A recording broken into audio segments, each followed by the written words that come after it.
الذین یؤمنون بالغیب، اب ان کے کچھ اوصاف، یہ اصل میں بہت زیادہ واضح ہوتا ہے تعویل خاص کے اعتبار سے کہ دیکھ لو درخت کو اپنے پھل سے پہچانتے ہیں، اس قرآن کے پھل موجود ہیں نا، یہ ابو بکر اور عمر اور عثمان اور علی کون ہیں؟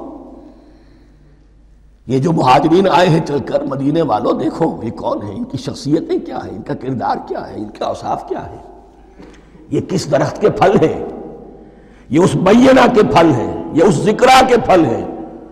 بینہ رسول من اللہ یتلو صحفا مطہرۃ فیہا کتب قیمہ، یہ اس شجرہ مبارکہ کے پھل ہیں۔ دیکھ لو ان کے کیا شب و روز ہیں، الذین یؤمنون بالغیب، جو غیب پر ایمان رکھتے ہیں۔ تعویل عام کے اعتبار سے اس کا بہت اہم مفہوم ہوگا، جو یہ طے کر لے کہ سوائے مادے کی دنیا کے مجھے اس سے آگے جانا ہی نہیں، unless I can verify۔ آپ کو معلوم ہے کہ میٹیریل جو حقائق ہیں وہ تو آپ ویریفائی کر سکتے ہیں، آنکھ سے دیکھ سکتے ہیں، کان سے سن سکتے ہیں، ویریفائڈ ہیں۔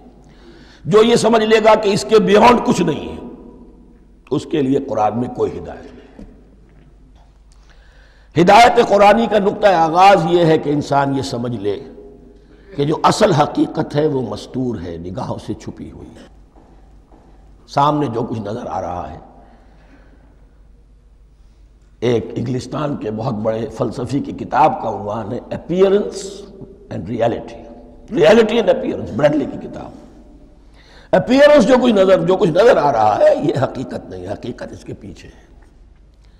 اور کنفیوشس کا ایک جملہ ہے جو بہت بڑا حکیم اور فلسفی تھا، چین کا بہت بڑا حکیم اور فلسفی، اور ہو سکتا ہے کہ نبی ہو، واللہ عالم، ہم کہہ نہیں سکتے۔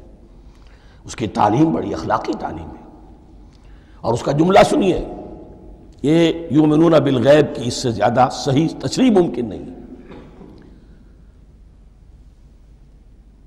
There are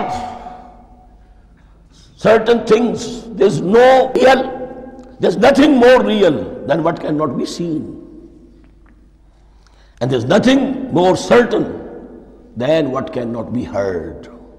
وہ حقائق جو آنکھوں سے نہیں دیکھے جا سکتے اور کانوں سے نہیں سنے جا سکتے، ان سے زیادہ یقینی اور واقعی حقائق اور کوئی نہیں۔